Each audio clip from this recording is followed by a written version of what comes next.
वो ख़ानदान जो आज तक पाकिस्तान के सबसे अहम इदारे के ख़िलाफ़ बातें किया करता था और कहा करता था कि हर इदारा अपने आइनी हदूद में रहकर काम करे और वोट को इज़्ज़त दो का नारा लगाते थे कि पाकिस्तान में पाकिस्तानियों को वोट को इज़्ज़त दो। आज वही ख़ानदान, वही मरियम नवाज़ कह रही है कि मौजूदा हुकूमत को गैर आइनी तरीके से फ़ौज आके हटा दे, उसकी जगह पे हमें लाके बिठा दे। आज मेरी वीडियो का टॉपिक यही है और मेरी वीडियो आज आपने लाजमी देखनी है, एंड तक देखनी है और गिलगित बल्तिस्तान के लोगों स्पेशली आप लोग लाजमी देखना। उससे पहले आप लोगों से रिक्वेस्ट है कि मेरे चैनल को सब्सक्राइब कर लें, मेरी वीडियो को लाइक कर दें और अगर वीडियो पसंद आए तो अपने दोस्तों अहबाब के साथ शेयर ज़रूर कीजिएगा।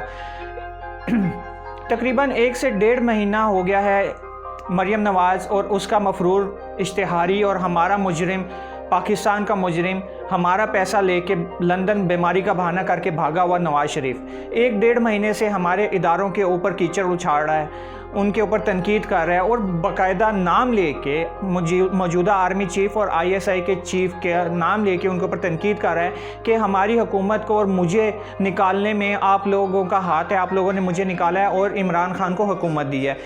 एक ना समझने वाली बात, एक ना समझ में आने वाला मफरूज़ा, ये 1 से 2 महीने तक हमारी आवाम को बेवकूफ़ बनाते रहे, अपने जलसों में उल्टी सीधी इंडिया और अमेरिका के आशीर्वाद पे ये सारी बातें करते रहे और हमारी आवाम, भोली भाली आवाम को ये लोग बेवकूफ़ बनाते रहे।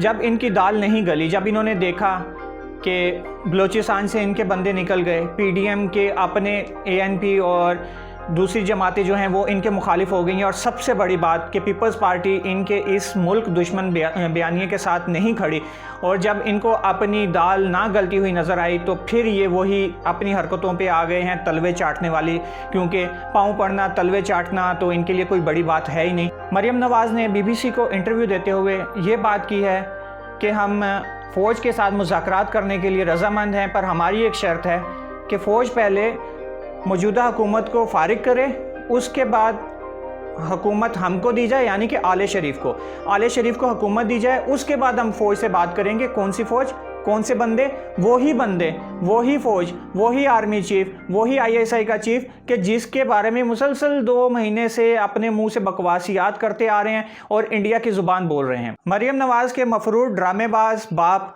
नवाज़ शरीफ ने लंदन में बैठ के सबसे पहले गुजरांवाला जलसे में बकवास की आर्मी के ख़िलाफ़, हमारे सबसे अहम इदारे के ख़िलाफ़, उसके आर्मी चीफ़ के ख़िलाफ़। उसके बाद कोयटा के जलसे में भी फिर यही बकवास दोहराई गई उसकी तरफ से और ये बगावत कराने की कोशिश की गई कि जूनियर जो लोग हैं, जो आर्मी के जूनियर रैंक के बंदे हैं, वो अपने सीनियर रैंक की बात ही ना माने, यानी कि सीधी सीधी बगावत कराने की कोशिश की गई आर्मी के ख़िलाफ़ और आर्मी के ख़िलाफ़ ये अपनी बंदूकें लेकर चढ़ दौड़े पूरी तरह। उन्होंने प्लेटफार्म यूज़ किया PDM का, उनको भी बेवकूफ़ बनाया। ये मैं नहीं कह रहा, बिलावल भुट्टो ने भी बोला और मौलाना डीजल ने भी बोला कि जो PDM का मंशूर था जिसके तहत हम इकट्ठे हुए थे, उसमें ये बात नहीं थी कि हम डायरेक्ट आर्मी या आर्मी चीफ़ का नाम लेकर उन पर तनकीद करेंगे, यानी कि कंधा किसी और का इस्तेमाल करके अपना मतलब निकालना था, वो निकालने की कोशिश की गई। पर जब देखा कि पीपल्स पार्टी हमारा साथ नहीं दे रही, PDM की बाकी छोटी जमातें हमारा साथ नहीं दे रही, तो फिर मिन्नतें तरले और तलवे चाटने पर आ गए ये लोग। इसी दौरान जब ये तनकीद कर रहे थे तो ये अपने चमचे चेले, ये 2 टके के मोहम्मद ज़ुबैर जो गवर्नर सिंध भी रह चुके हैं नून लीग की तरफ से, इनको आर्मी चीफ़ के पास भेजते रहे और मिन्नतें तरलों का प्रोग्राम भी करते रहे कि किसी तरह अबू मान जाएं, पर वहाँ से साफ इनकार आया, साफ जवाब मिला और सीधी सी बात कही गई कि भाई आपका मसला है, आपके ऊपर मुकदमे हैं, वो अदालतों ने फ़ैसला करना है। अगर आपका कोई सियासत का मसला है तो आप पार्लियामेंट में जाके अपना वो हल करें, आप हमारे पास क्या लेने आए हैं, हम इसमें आपकी मदद नहीं कर सकते। उसके बाद आर्मी चीफ़ और आर्मी इनको बुरी लगने लग गई और उनके ऊपर तनकीद शुरू हो गई और अब 380 डिग्री का U-टर्न लेकर ये बात कर रहे हैं कि आप मौजूदा सिलेक्टेड हुकूमत को फारिग करें, उनकी जगह हमको बिठाएं और फिर हमारे से मुज़ाकरात करें। यानी कि जो इनका बयानिया हर जगह पे जाके क्या बकवास करते थे ये लोग, क्या बोलते थे कि वोट को इज़्ज़त दो, वोट को इज़्ज़त दो और इदारे अपनी हदूद में रहकर काम करें। यानी कि आर्मी है तो वो अपने हदूद में रहकर काम करे। किसके लिए काम करे? हमारे लिए। अगर हमें हुकूमत मिल जाए, हम हुकूमत में आ जाएं तो सब सही, और अगर कोई और आ जाए तो वो गलत। अपना ही इनका बयानिया है कि वोट को इज़्ज़त दो, जमहूरियत को चलने दो, और अब खुद ही कह रहे हैं कि मौजूदा हुकूमत को फारिग करो और उनकी जगह पे हमको ले आओ, उसके बाद आप अच्छे हो जाओगे और सब अच्छा हो जाएगा। मतलब बेवकूफ़ाना बात, किसी की समझ में ना आने वाली बात कि तुम जीतो तो तुम सही, तुम जीतो तो फौज भी सही, इदारे भी सही, जजेस भी सही, सब सही, और अगर तुम हार जाओ तो सब गलत। फिर इंडिया की ज़ुबान, इंडिया के डॉलर हलाल करने के लिए आप शुरू हो जाते हो पाकिस्तानी अदारों के ऊपर बकवासियात। मरियम नवाज़ साहिबा आजकल आप बहुत एक्टिव हैं गिलगित बिल्तिस्तान में, आप हमने देखा बहुत एक्टिव है, बहुत किराए के बंदे आप अपने साथ लेके, चमचे भी लेके घूम रही हैं।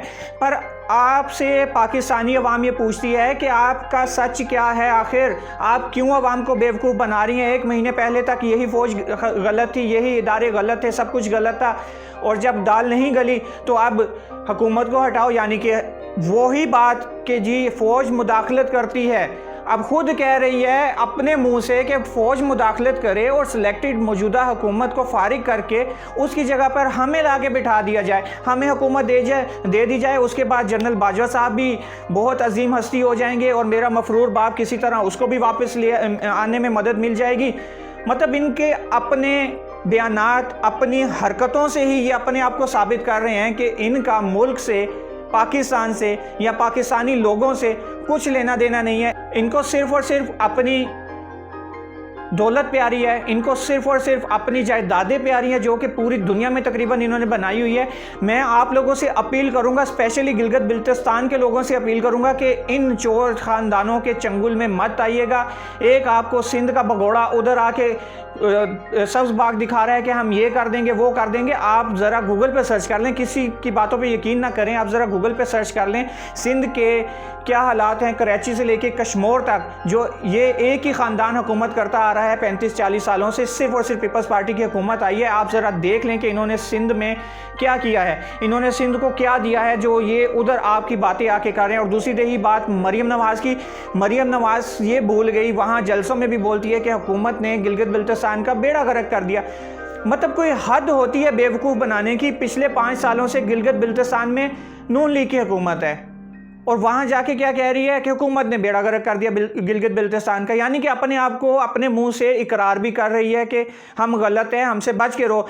खुदारा गिलगित बिल्तिस्तान के लोगों, अगर मेरी ये वीडियो देख रहे हो तो इन चालबाज, धोखेबाज, मुल्क दुश्मन, गद्दार, चोर, डाकुओं से बच के रहना। बेशक आज़ाद उम्मीदवारों को वोट दे देना, बेशक मजहबी जमातों को वोट दे देना, पर इन 2 चोर ख़ानदानों को वोट मत दे के इलेक्ट करना, इनको मत असम्बलियों में लाना अगर आप अपना फ्यूचर देखना चाहते हो।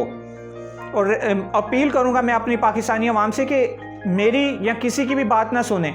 आप इनके मौजूदा और माजी करीब के जो बयानात हैं जो इन्होंने दिए हुए हैं कि फ़ौज अपने इदारे में रह के, अपनी आइनी हदूद में रह के काम करे, वो और अब फ़ौज मौजूदा हुकूमत को हटा दे और उसकी जगह हमें ले आए, आप इनके बयानात ही देख लें। प्लीज़ पाकिस्तानियों, आज की मेरी वीडियो को बेशक डिसलाइक करो, डिलीट करो, जो भी करो, पर अपनी अक्ल इस्तेमाल करो, अपने ज़हन इस्तेमाल करो कि ये लोग आपको किस तरह चूना लगाते हैं। इनका क्या लेना देना आपसे, इनका क्या लेना देना चीनी, आटे या घी की प्राइस से, इनका क्या लेना देना। इनको तो, इनके लिए तो जर्मनी और फ्रांस से पीने का पानी आता है। अपना आप पहचानो, अपने आप से पहले फैसला करो, अपने आप से सवाल करो। यार मेरा लीडर मफरूर भागा हुआ यहाँ से तलवे चाट के, बीमारी का बहाना करके वहाँ भाग गया, वहाँ जाके आर्मी के ऊपर तनकीद शुरू कर दी और अब उसी आर्मी को कह रहे हैं कि आप गैर आइनी काम करें, मौजूदा हुकूमत को घर भेजें और उसकी जगह पर हमें ले आएँ।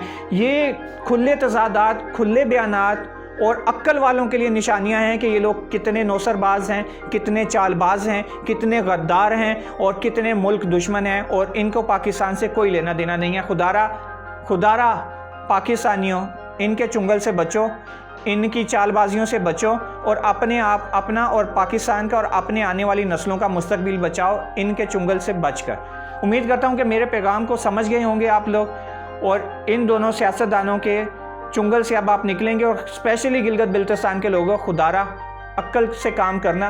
परसों जो इलेक्शन है, परसों जो वोटिंग है, अक्ल से काम लेना। Thanks for watching. उम्मीद करता हूँ कि पाकिस्तान अब आगे बढ़ेगा और इन 2 ख़ानदानों की ग़ुलामी से निकलेगा। अपना बहुत सा रखिएगा ख्याल। Thanks for watching. अल्लाह हाफिज़।